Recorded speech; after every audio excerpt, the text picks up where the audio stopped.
네, 금융부터 부동산까지 최근 윤석열 대통령이 국민의 호응도가 높은 분야에서 잇따라 파격적인 민생 대책 또는 포퓰리즘 대책을 내놓고 있습니다.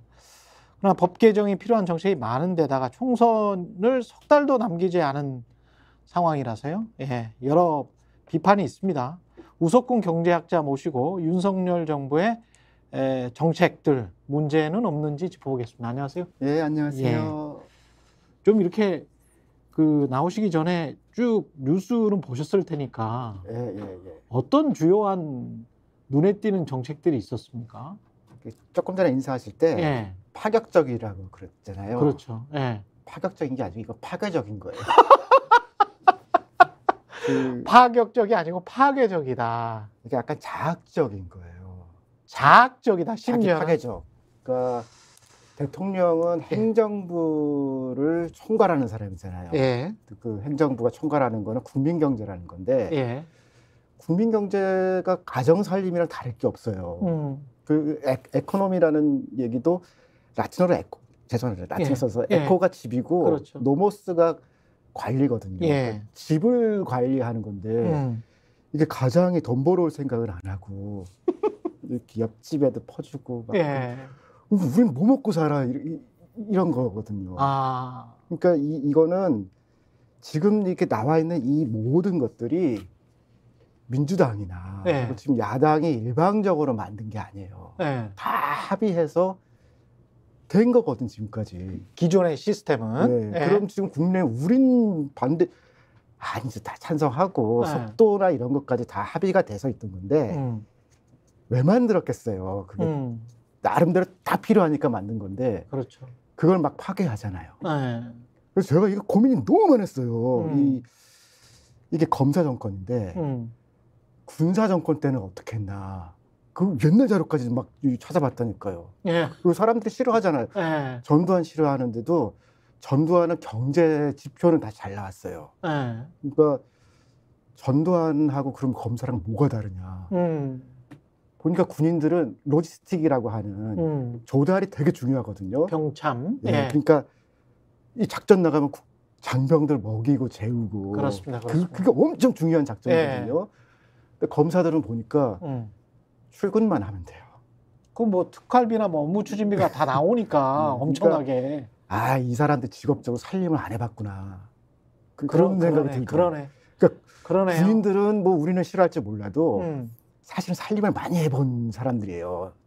그러네. 한 10만 명 먹여봤네. 네, 그리고 이 작전 예. 나가면 현장 사령관은 아픈 장병은 없나, 굶는 애는 없나, 혹시 그래서 한 명이라도 타령하면은 자기 승진이 날아가는 거거든요. 그러네요. 근데 검사는 보니까 살림을 한 번도 안 해본 사람들이에요.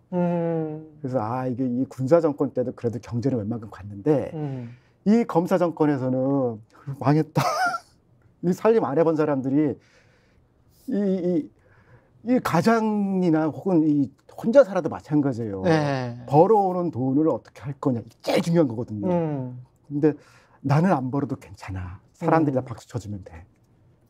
그래서 이거는 파격적인 게 아니고 파괴적이고. 파괴적이다. 포퓰리즘이라고 하는 거는 포퓰리즘도 역사가 있어요.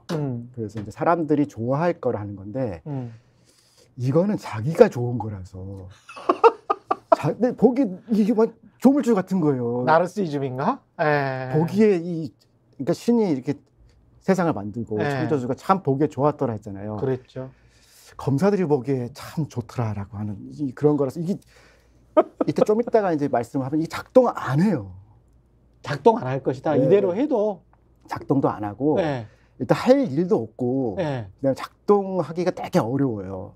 그래서 이 모순이 많은 그런 건데 일단 지금 처음 지적해 주신 거는 구체적으로 보면 벌어 들어오는 돈이 없다. 이건 세수가 택도 없다 이런 식으로 따지면 세수도 문제지만 형평성이 문제예요. 세수와 그러니까 형평성. 주식이나 금융이나 주택에 대해서 일정한 세금을 물리자라고 하는 게 지난 10년 동안 조세연구원을 비롯한 수많은 조세 담당자들의 논의가 모여된 거야 이게. 그렇죠. 근데 그 출발점은 뭐냐면은 월급쟁이 유리지갑 얘기를 하잖아요. 왜 우리 것만 다 뺏어가냐. 그렇죠. 그래서 그러면은 그렇다고 이 소득세를 줄일 수는 없으니까 형평성을 맞추고 장기적으로는 소득세도 줄일 수 있을 정도로 세수를 충분히 하자. 그런 얘기를 하면서 그럼 이 숨어 있는 것들이 너무 많다 우리가. 그래서 이게 투명하게 만들고 조금씩은 다 세원을 확보해 가지고서 중장기적으로 이걸 맞추자라고 하는 논의거든요.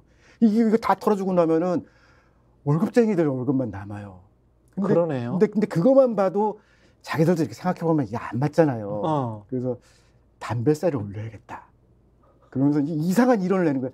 한국의 담배세는 10년에 한 번씩 올렸으니까 10년 됐으니까 이제는 올릴 때가 되지 않았냐. 그래서 진짜 담배세 올린다고? 이게 지금 한 4,500원인데 네. 10,000원 정도로 올리는 걸 지금 검토하는 중이거든요. 그래서 이거 하면 막 좋을 것 같잖아요. 근데 네. 또 거기도 또 이제 이 악랄하게 또 이게 계산하는 사람도 있으니까 네. 야 이러면 진짜 나라 돌아가 그러면은 담배세도 좀 걷으면 됩니다. 이거 음흉하다니까. 아니 제가 담배세 올리는 거 반대하는 건 아니에요. 근데 그거는 일종의 죄악세거든요. 그렇죠. 그리고 가난한 사람들이 사실 흡연율이 높아요. 가난한 사람들이 흡연율이 네, 그래서 높습니까? 역진적 기능이 있기 때문에 이게 상당히 다루기 어려운 세금이거든요. 그래서 누진적 기능이 있는 거는 부자들 쪽에 좀 더 몰리는 거고 역진적인 거를 가난한 사람들 몰리는 건데 이렇게 쭉 해서 균형을 찾게 되면은 월급쟁이들, 가난한 사람들이 세금을 더 물게 돼 있어요. 그래서 형평성 이야기 하셨네. 예, 그래서 이 세원의 문제만이 아니라 세수 구조에 대한 건데 이거 뭐 계산 좀 해보고 돌려야지 그냥. 여러분 이거 멋있죠? 그거는 포퓰리즘도 이렇게까지는 안 해요. 세수 구조에 관한 그냥 균형도 맞지 않는 것 같다. 특히 지금 지적하신 것 중에 주식, 금융, 부동산 이건 다 자산이란 말입니다. 예. 그러니까 자산에 대한 세금을 확 낮추고 그다음에 우리나라 3대 세 중에서 소득세, 부가세, 법인세인데 그 중에서 소득세하고 부가세는 다 그냥 내는 거예요. 경제 주체들이 내는 거죠. 다 내는 건데 그 중에서 유독 법인세는 대기업 중에서 돈 좀 잘 버는 사람들이 많이 내는 거고 위에 앞에 있어야 그렇죠. 뭐라도 내죠. 예. 근데 그 법인세를 확 또 낮췄단 말이죠. 처음부터. 더 낮추고 나면 이제 월급쟁이들이 이 국가를 끌고 가야 되는데. 종부세도 사실은 부동산과 관련된 세금이니까 자산과 관련된 세금 딱 낮춰버리고 금투세 낮췄다는 것도 한 5천만 원 그 차익을 보려면 한 5억은 투자해야 되는 사람 아닙니까? 10% 정도는 이익이 된다고 하면? 재주가 좋은 사람은 뭐 1억만 갖고도 할 수도 있는데. 매우 근데 5억으로 5천만 원을 이익 보는 것도 진짜 힘들잖아요. 그래서 지금 거기서 하는 얘기는 큰 손이 빠진다는데 큰 손이 좌지우지하는 거는 길게 보면은 좋은 증권 제도는 아니에요. 시스템은. 그렇지. 이 수없이 많이 분산되어 있는 게 안전한 거라서. 그렇죠. 말도 안 되는 소리예요. 큰 손이 왔다 갔다 하면 우리가 지금 IMF 이후에 많이 열었거든요. 그래서 위기가 오면 뭐라고 하냐면은 한국은 ATM이라고 그 얘기를 해요. 조금만 하면은 큰 이 외국 주주가 들어왔다가 환전하고 빠져나가고. 그렇죠. 그래서 이 안정성을 높이는 것이 중요한데 그러려면 이런 저변 빠져나가는 돈들 같은 것들을 안정화시켜야 사실은 체질이 강해지는 거예요. 그리고 이 증권 코스피라는 거는 대체적으로 그 나라 성장률의 함수예요. 경제를 잘 운영하면 알아서 코스피가 올라가는데 그렇죠. 경제 개판 쳐놓고선 이 주식만 그게 제가 뭐 공부 비율을 들어서 좀 죄송한데요. 우리 집 큰애가 공부를 좀 못해요. 초등학교 5학년인데 걔가 저한테 이렇게 공부 좀 하자 그러면 나중에 한참 나왔네 뭐. 비겁한 변명들을 막 하거든요. 이게 이래서 안 됐다 뭐라고 안 됐다. 또 맨날 아파요. 사실 그렇게도 안 아픈데 자 숙제한 거 갖고 와봐. 꼭 그런 것 같은 얘기하고 있어요. 근본적으로 독서와 이 공부를 해야 그래서 점수가 나오지. 점수가 너무 어려웠다. 예전에 뭐 사회과 시험 얼마 전에 봤는데 평균이 40점이었다. 근데 그거랑 너랑 무슨 상관이야? 네가 그거 제일 잘한다 그랬잖아. 이거는 뭘 보면 아냐면요. 좀 이명박 때부터 박근혜까지 그 시절에 코스피가 딱 박스권이었어 10년 동안. 근데 지금 우리 이 윤석열 그 군사정권과 함께 박스권으로 들어가는 거예요. 왜냐하면 성장을 어디서 할 거냐, 뭐가 끌고 나갈 거냐 이게 없이 그냥 살림을 안 하잖아요. 그럼 공격적으로 어딘가 돈을 넣어야 되는데 돈은 어딨니? 없어. 그럼 R&D 깎자. R&D 뭐가 문제냐 그랬더니 나쁜 놈들이 많대요. 털어. 한 거 아니에요. 공격적으로 한다고 하는 게 원전, 그 다음에 뭐 저기 무기 수출, 뭐 이거 해가지고 돈 벌겠다는 거잖아요. 원전 방산. 그게 스케일 효과라고 좀 죄송합니다. 영어 예. 얘기해서 규모의 경제. 그러니까 이 크기에 의해서 나오는 건데 그렇죠. 이렇게 해서 근본적으로 차질이 떨어진 거를 네. 그런 몇 개가 보완할 수가 없어요. 그러니까 우리는 사실 반도체, 정유, 화학, 조선, 철강 이걸로 이제 쭉 커왔던 나라. 자동차하고 예. 이렇게 한 5대 업종으로 커왔는데 사실 그것과 비교해 보면 원전이랄지 방사는 세 발의 피 같은 업종들 아닙니까? 이를테면 뭐 예. 가장으로 얘기하면은 예. 가장이 어저께 10,000원을 얻어서 벌어왔어요. 예. 우리 집 잘 먹고 잘 살겠다 그러면 애들이 보고서 짜장면 2그릇도 못 시켜요. 그런 거 아니에요. 그렇죠. 그 어린이들은 탕수육도 좀 사주고 그러면 10,000원은 아니야. 한 10만 원 이상은 아버지가 벌어와야. 그렇죠. 통닭도 한 마리 먹고 그럽시다. 그런데 나 10,000원 벌었으니까 이걸 우리 애들도 안 속아요. 그런 말은.